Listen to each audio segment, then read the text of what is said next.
From News Channel 15, you're watching News Channel 15 Tonight with Kyle Peach. This is News Channel 15 Tonight.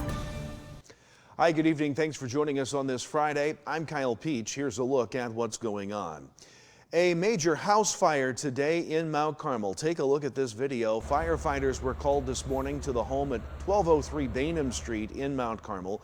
Crews from several area fire departments, including Mount Carmel, Allendale, Belmont, the Greater Wabash Fire Protection District, and Patoka Township Fire Department, were all on scene. As you see, that home was fully engulfed in flames and smoke. The ladder truck from Patoka Township there as well. The home fully engulfed. Bystanders tell us that the residents were home at the time of the fire, but made it out safely. No word on a cause of the fire or if there were any injuries. Once we learn more, we'll certainly pass it along to you. There's been another continuation in the court case of former Wabash County Sheriff's Deputy Chase Cheadle. Yesterday, Cheadle was in court, according to WSJD reports, for a preliminary hearing, but Special Prosecutor Brian Town and Defense Attorney Jonathan Turpin said they had been working on a possible settlement to the case and requested a continuance. Cheadle is now due back in court February 27th for a preliminary hearing. It's the third straight month, dating back to November 14th, that Cheadle's hearing has been delayed. He was the Sheriff's Department canine handler and faces 4 charges of official misconduct, 1 count of theft, a count of cruelty to animals, and 2 counts of animal owner duties. 5 of the 8 charges are felony-level offenses. Cheadle found Kiki, the dog, unresponsive last July and was arrested after an investigation. He resigned from the Sheriff's Department back on August the 8th. Lawrence County State's Attorney Brady Waldrop reports both 34-year-old Derek Brown and 22-year-old Kylie Benton from Lawrenceville were each charged with possession of meth. Brown sentenced to 4 years in state prison, followed by 6 months of parole. Benton given 2.5 years in prison, to be followed by 6 months of parole, according to WAKO. Wabash County Sheriff Derek Morgan reports yesterday that Wabash County 911 received a call of a disturbance at 229 North Main in Belmont. While the deputy was en route there, the male aggressor fled the scene in a blue passenger car. A deputy then found that car eastbound on Highway 15, driving erratically and at a high rate of speed. The car crashed just east of the intersection of Highway 15 and Maud Road on the south side of the highway. As the deputy approached the crashed vehicle, the male was actively kicking out the back window of the car.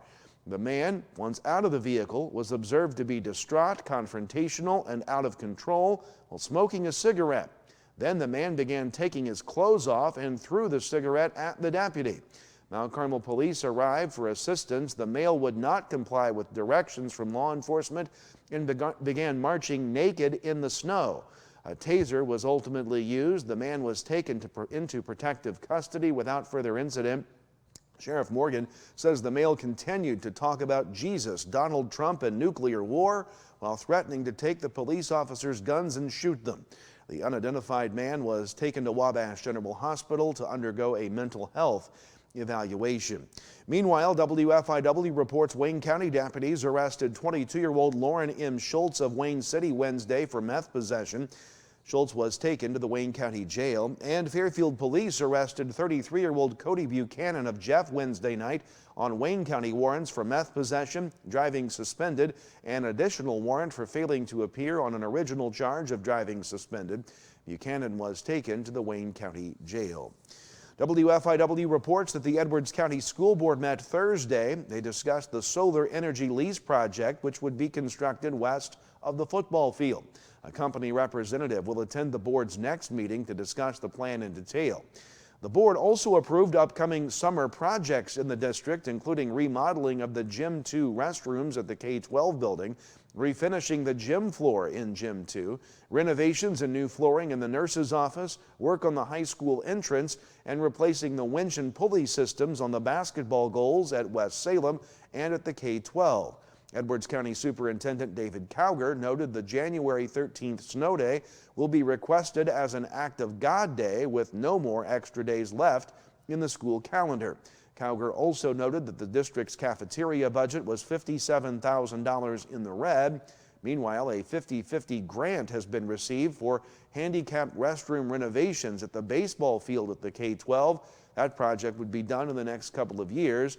The board also approved several year-end field trips. A massive moose fallen through thin ice, but a clever tactic essentially let the burly beast save itself. Jeremy Roth with that and more in our Take a Look at This. Watch rescue crews use some extra brain juice to cut loose an ice-trapped moose in a very clever way. The large animal had fallen through the ice on this frozen lake in upstate New York when wildlife officials were called. They responded and immediately had to think outside the box. I guess there's no training manual for getting moose out of the ice. Unsure the thin ice would support the massive animal, the crews came up with an ingenious approach, using chainsaws to cut a curved channel to lead the burly beast to thicker ice, and then used their small sleds to get the moose to vamoose. It takes a lot of guts to approach and engage a frightened 1,000-pound animal, so finding a safe and effective way for it to essentially save itself, that's using the old noodle. Speaking of which, a clever Minnesotan used some noodles to show just how flippin' cold it is these days, as if we didn't know. Using the permed-looking pasta as a prop, Bill Doms of Montrose shows how easy the dish froze amid what he reported was a negative 21 degrees in his neck of the woods. Finally, from using your noodles to protecting your noggin. If you have a bunch of dough, you can do just that in signature Corinthian style, as this genuine ancient Greek warrior helmet is soon set for auction. Think 300, although it's not going to make your abs look like that. It's not a magic helmet, people. Interested parties should seek Maximus Credit Limitus, though. Apollo Auctions expects the 2,500-year-old helmet to fetch as much as $111,000, which may have brave bidders bellowing, "This is pricey!" They'll still get a kick out of it, though. For Take a Look at This, I'm Jeremy Roth. Thanks, Jeremy, for that. Stay with us. A look at your weekend forecast and sports next. Stay with us. We'll be right back. New year, new Ford at Steve Faulkner Automotive. New 2024 Ford Expedition up to $12,000 off. And take home a new 24 Ford truck now with invoice pricing. See them all at SteveFaulknerAutomotive.com. This is the year for your new ride at Steve Faulkner Automotive. Get a new 2024 Dodge Hornet, now 0% APR, and Jeep Wranglers with 0% financing and up to $6,000 off. Come in and get yours today. At Wabash General Hospital Senior Enrichment Center, we believe that sometimes a helping hand is all it takes for seniors to get their lives back on track. Our dedicated team of healthcare professionals are here to offer guidance and support, helping navigate the unique health and lifestyle concerns faced by seniors. Whether dealing with feelings of anxiety, loneliness, or unresolved grief, struggling with changes in mood or concentration, or coping with health-related challenges, we're here for you. Call Wabash General Hospital Senior Enrichment Center at 618-263-9116. Hi, my name is Rylan Robb. I am from Albion, Illinois, and I am a radio TV major here at Wabash Valley College. From broadcasting all sorts of sports games to producing my own TV show and radio show, the hands-on experience is as much as you want to do with it. In terms of the program itself, I think it's really special. It's really like almost a little family in a way, and it's really been really nice being able to experience the things I have with people that genuinely appreciate it with me. Welcome back. Time to talk weather to get you set for the weekend. Nothing showing up on the local radar. In fact, it won't be until late next week before we see our next chance of any sort of precipitation. More on that in just a moment. Let's check the numbers on the day. 28 degrees, a colder day than it was yesterday. 9 degrees our low this morning, well below normal, but those normal temperatures are on their way just in time for the weekend. Putting the maps in motion for you here tonight, you can see that we've got some cloud cover up to the north this evening, and the clouds will stay to the north generally, but the precipitation with that system up here to the north will stay north of us anyway. Most clear to partly cloudy skies expected pretty much right through the weekend. With the passing of a few clouds, another system down to the south will stay there for us as well. So it'll be dry for the weekend and a chilly night tonight, but not nearly as cold as it has been. Overnight lows tonight under a partly cloudy sky down to around 20 degrees or so. Then on Saturday, we warm up nicely A mix of sun and clouds, partly cloudy, 43 to 45 degrees across the region, generally speaking. Then on Saturday night, partly cloudy skies, not as cold, mid to upper 20s.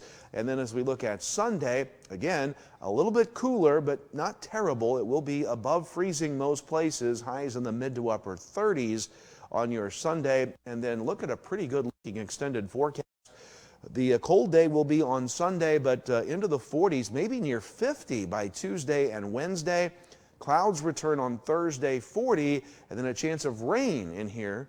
Very small chance right now on Friday, 40 degrees. That's your forecast. Enjoy it this weekend. Sports is next.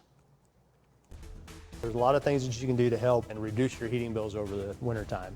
You can take the opportunity to add additional weather stripping to your doors and to your windows. Use of caulk to try to seal up some of those cracks where the wind comes in. And one thing that people oftentimes overlook is setting your fans to run in a clockwise rotation. Summertime they should go counterclockwise, wintertime clockwise, and that helps move the heat around your home more efficiently. Great victories start with smart plays. At First National Bank, we help you craft a winning savings strategy, whether it's for a new home, a dream vacation, or a secure future. Like a great team, achieving your financial goals takes preparation, patience, and the right partner by your side. With personalized savings plans and tools, FNB helps you make every move count. Your financial playbook starts here. Equal Housing Lender, member FDIC. Get ready for Jason Hootie, Mesmerizing Magic. Experience an evening of amazement and wonder as you dazzle in magic and illusions live with world-class magician Jason Hootie. With a show featuring grand illusions, comedic audience participation, incredible sleight of hand, and much more. Get your tickets now and prepare to be amazed with Jason Hootie, Mesmerizing Magic. Welcome back. We finished things up on this Friday night with a look at sports. We began with boys high school basketball action last night. At the Carmel Invitational, Harrisburg beat Evansville Day School 68-38. Mount Vernon, Indiana beats Fairfield in overtime 64-62. At the Benton Invite, Hamilton County beats St. Louis Roosevelt out of Missouri 59-28. And in overtime, Vandalia beat Setzer-Villiers 71-67. At the Salem Invite, Mount Vernon beat Salem 53-30. Teotopolis beat Charleston 69-33. At the Midland Trail Tournament, Waltonville beat Grayville 71-41. Weber beat Woodlawn 60-51. In non-tournament action at the Greater Egyptian Conference, conference, NCOE beat Pope County 76-71. In girls basketball last night in the Little Illini Conference tournament, Olney beat Marshall in the consolation game 48-37. Lawrenceville beat Casey in the 7th place game 50-40. The other action in that tournament continues tonight. Meanwhile, the Lady Eagle Winter Classic at El Dorado, Vienna beat Harrisburg for the championship 63-56. Carmi beat Hamilton County for 3rd place 49-44. And at the Vandalia tournament, Effingham beat Salem 51-33. Vandalia beat Greenville 75-70. And at the West Frankfort Midwinter Classic, Setzer-Villiers Waltonville beat Fairfield 48-42. That was the championship game. Elsewhere, West Frankfort beat Heron 61-56. West Frankfort over Heron in overtime. That does it for us tonight. Enjoy the weekend. We'll see you back here on Monday for more news, weather, and sports. Kyle Peach from all of us at News Channel 15. Have a great night.